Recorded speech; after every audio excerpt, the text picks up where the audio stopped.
Happy Women's Health Awareness Month, breasties. It is May 2024.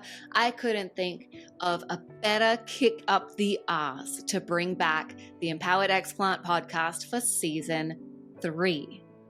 This is actually episode 50, which is just mind-blowing to me.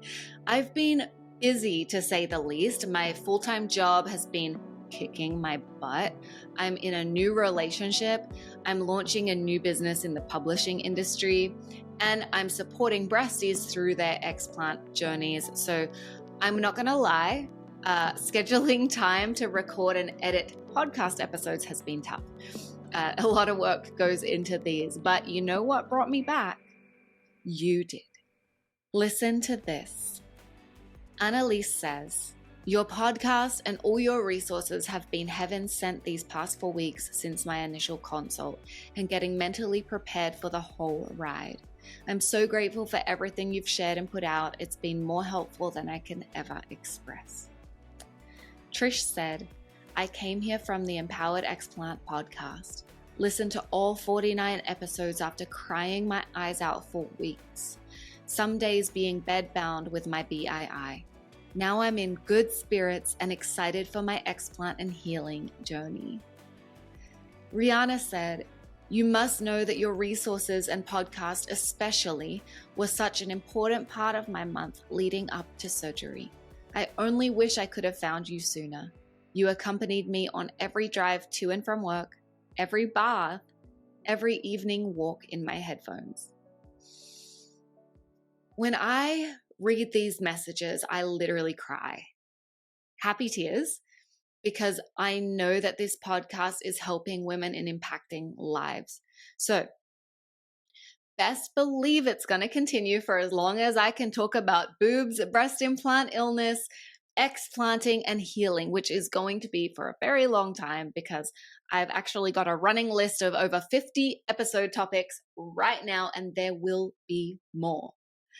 If you want me to deep dive into something particular on the podcast, if there's something you really, questions that you have or something you really want answers to, shoot me an email to darna@empoweredexplant.com and let me know what that is. I would love your suggestions. I would love to know what you want to hear about so that I can talk about that on the podcast. In celebration of Women's Health Month, and because raising awareness is what we are all here for, this episode is dedicated to the facts we aren't told about breast implants and what we wish we knew before getting them. This episode is for us who have already explanted to reiterate that we made the right decision, especially in those times where we catch ourselves deep in mirror judgment. This is also for those who are researching or planning to explant and perhaps feel some fear or doubt, maybe concern about whether they're making the right decision. This episode is especially for those who have never heard about breast implant illness or explant surgery before, but have implants and should be informed about the risks or symptoms to look out for, or maybe are going through life wondering why they just always kind of feel off or why they just feel unwell or in pain. Definitely for you. And I want to add one more very important group here. This podcast episode is for women who don't have breast implants yet, but they are thinking about it. They aren't happy with their appearance or breast size. They just finished breastfeeding and maybe they've lost volume, or they're having breast cancer surgery. I want this episode to reach these women because they can avoid all of this by becoming aware and informed early. I know you all want to do your part to spread the word too. So please share this episode on social or with your friend or your family member who needs this. They might not necessarily want to hear it depending on where they're at mentally, but they'll thank you one day, I'm pretty sure. A real quick disclaimer. Please know I am not a medical doctor, and this podcast does not constitute medical or mental health advice. I share from my personal experience, research, and conversations with other people. So if you're experiencing symptoms, pain, post-surgery complications, or mental health concerns, please seek care from your medical provider or surgeon, and please make any medical decisions in consultation with a qualified and experienced healthcare professional. Okay, I'm really going to get into it now.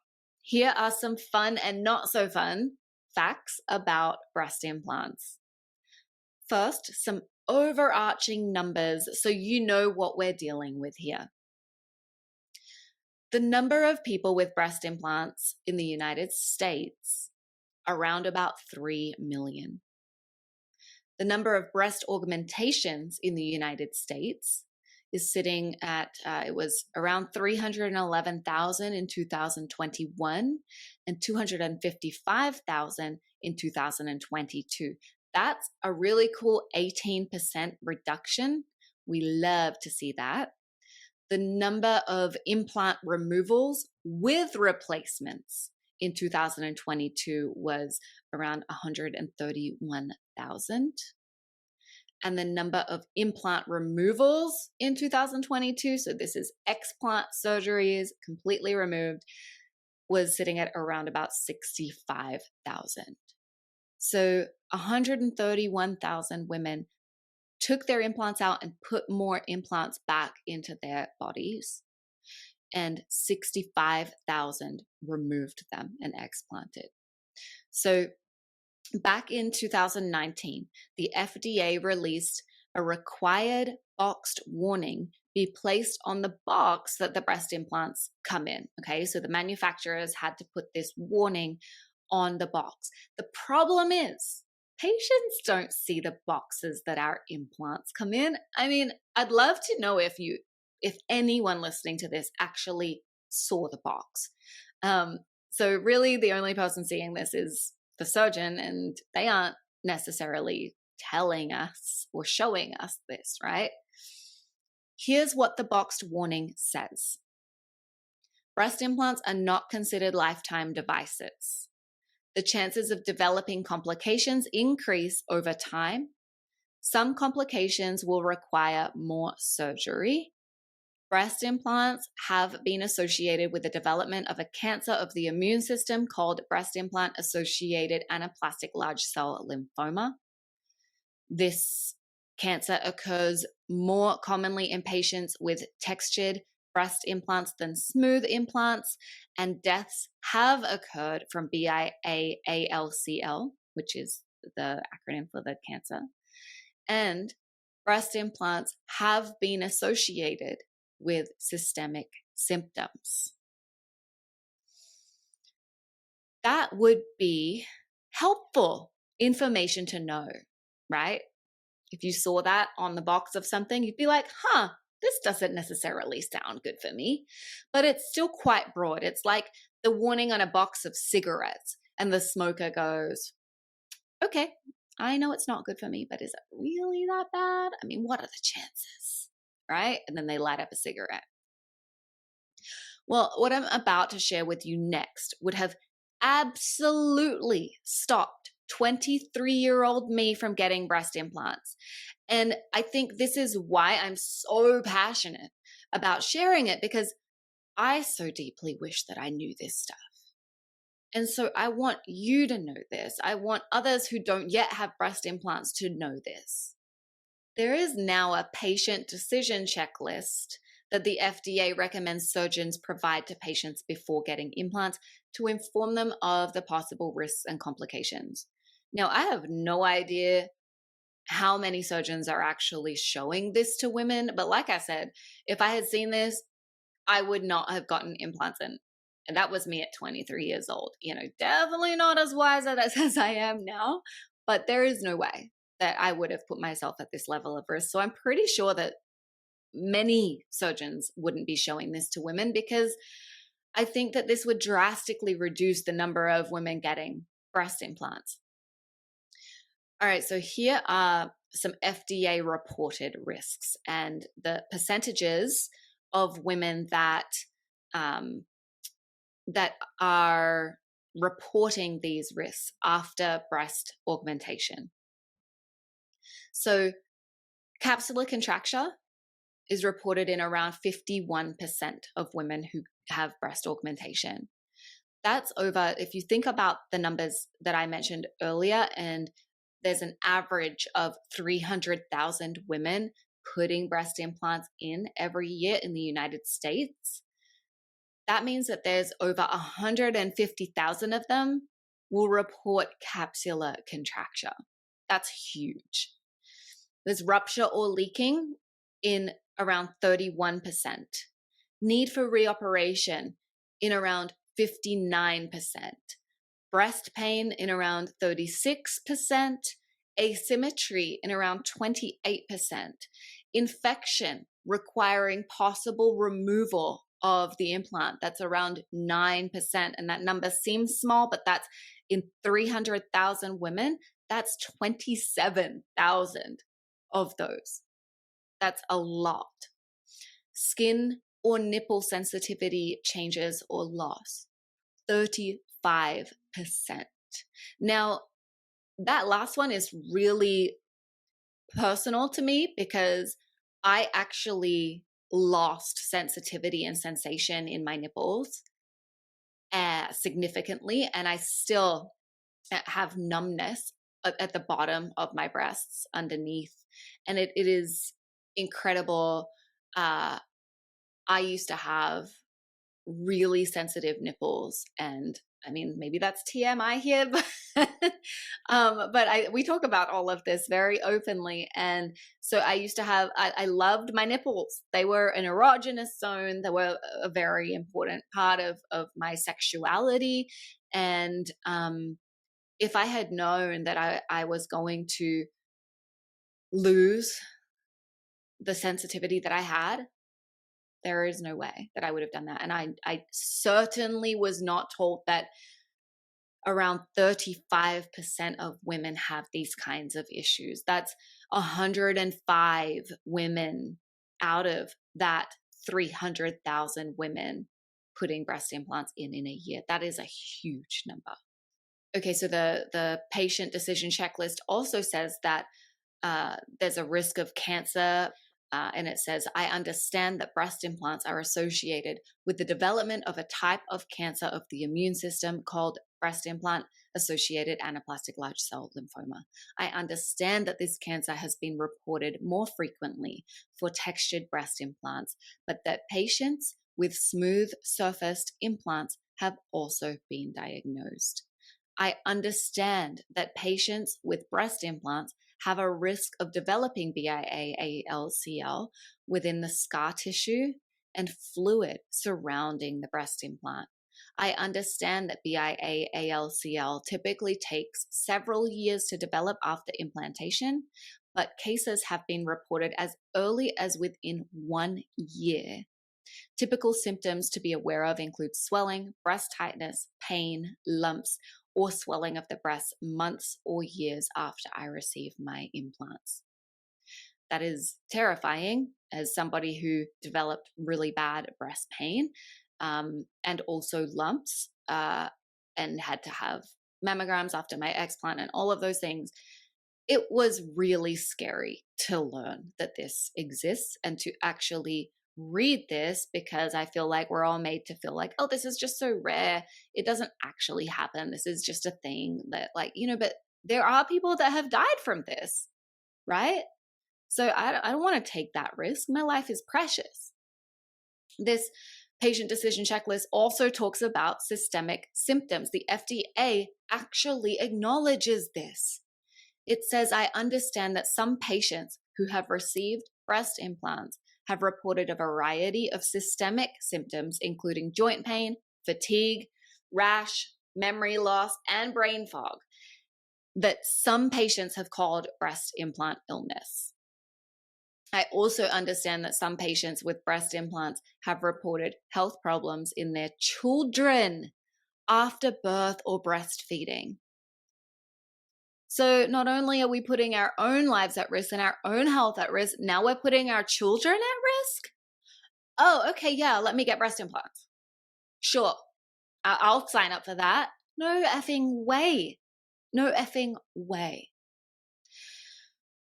Makes me so frustrated that I didn't see this at 23, that this wasn't in existence at 23, and surgeons aren't telling you this stuff.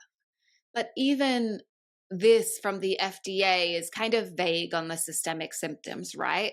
I think, the data about these symptoms isn't given by the FDA or a specific medical body, because they are still claiming that so much of this is a mystery. Like this whole, some women call it breast implant illness. Ooh, it's so elusive. It's such a mystery. When in my eyes, BII and all the associated symptoms make so much sense. And I don't have to be a doctor or a scientist to see it. Breast implants cause low-grade chronic inflammation inside all of us, regardless of the type of implant, okay? Regardless of how long you've had them, it doesn't matter. The way our bodies react, the severity of our symptoms and how long it takes for symptoms to show up is pretty much determined by genetics, which determine the way your body deals with things like this, right? So, it does look different for different people. That's normal. It's no medical secret, though, that chronic inflammation is at the root of almost all chronic disease. And if you don't know about that, Google it. So why is it so hard to believe that the chronic inflammation caused by breast implants in our body, which is a thing, which is a fact, right? It's a fact that breast implants cause inflammation in our body. So why is it a mystery that our breast implants could cause symptoms and illness to occur? Seriously, if you Google symptoms and illness caused by chronic inflammation, most of what you see on that list aligns with the symptoms of breast implant illness. I actually talk about this a lot more in episode 4, which was ages ago.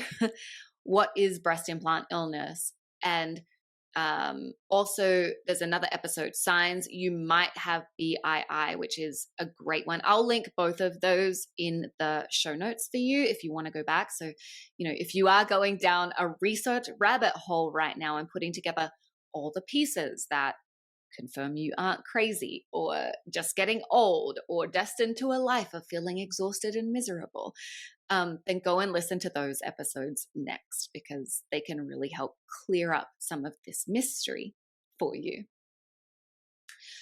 And also download my BII symptoms tracker at symptoms.empoweredexplant.com. I'll put a link to that in the show notes as well. So you can go in and look at all of the reported symptoms. Now that I've brought awareness to the risks of breast implants themselves, which are very real and very severe, I want to shine a light on explant surgery. The surgery that over 65,000 women had in the United States in 2022. And I'm praying that that is a rising number as awareness grows. I want to see that number increase every year that those reports come out.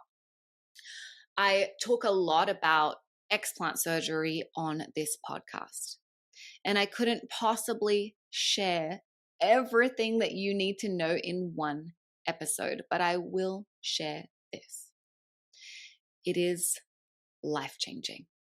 I mean, truly transformational. The explant journey can, if you allow it, transform your health, your mindset, your belief system, your self-perception, your confidence. I am proof of that. But it's not just me. It's Trish, who 5 days after explanting said, "Has anyone else experienced their taste buds coming back? Everything I eat and drink tastes 100 times more flavorsome. Besides that, I can breathe properly. The chronic pain in my chest, shoulders, and back have disappeared. I feel reborn. Shab, who 2 months after explanting said, every day I feel more and more inflammation leaving my body. I've lost 23 pounds and haven't had a single migraine since surgery. So definitely a win. I'd say that is a win for sure. Kimberly, who had said, honestly, it's like I never had them in the first place. A blur. I saw my lift scars in the mirror today and was reminded, haha, I'm so glad I did. Everything fits better, no pain, and my mental state has never been better. I just feel 100% back to normal. It's also my mom, who I now watch at 59 years old, years young, should I say, starting her nanny agency business and absolutely crushing it at F45 gym every day. Seriously, she is a rock star. And just a couple years ago, I was truly scared for her health. I was watching her deteriorate. So seeing that, it's not just me, seeing all these women have all of these miraculous healing stories is just proof within itself, right? That like this is a thing. This is a real thing. This is not made up. It's being acknowledged by the FDA. There's a warning on the boxes of implants. There are women who are having life-changing experiences in their health and in their mental health and in their emotional state by removing their breast implants. Explanting is a journey. It's not an overnight miracle, but it is a miracle. It's not the only answer, but it is one of the major answers that leads to more answers. Is it your answer? I believe that explanting can be a major part of the answer in every woman's life who has breast implants and is questioning their health. Why? Because it's simple science. Now, the last awareness I want to raise today is that there are resources available. Of course, there's this podcast. You're already here, which is great. Thank you for listening or watching. I also created a resources page on the Empowered Explant website, which you can find at www.empoweredexplant.com/resources. There's the Empowered Explant Facebook group, which I'll link to in the show notes, but I highly recommend getting into a community of supportive breasties. And there's me. I'm dedicating my whole health coaching practice to supporting women explanting. So if you're feeling stressed about surgery planning or want guidance on the physical and emotional aspects of this journey, maybe nutrition, healing, fitness, detox, which is a big one, I am here for it. Head to Empowered Explant, the website, the Facebook group, reach out to me there, or email me directly at darna@empoweredexplant.com. Reach out. I am really, really here to support you. And there are so many different ways that I can do that. I will meet you where you're at. Just reach out. You don't have to go through this alone. Okay, breastie. Oh, it is feeling just too friggin' good to be back right now. I am so psyched. Seriously, I was up at 6 a.m. jumping around just knowing that I was going to record this morning. Please, please, please, please share this episode, because I guarantee someone needs to hear the alarming stats I rattled off. They need to hear it. Just recently, I was at a dinner and I met some people that I didn't know, and I shared what I do and about the podcast and Empowered Explant. And there was a woman there that didn't say anything to me that night, not at all. And she reached out to me just recently. So this is 2 months later, saying, wow, that night, it was the first time I heard about breast implant illness.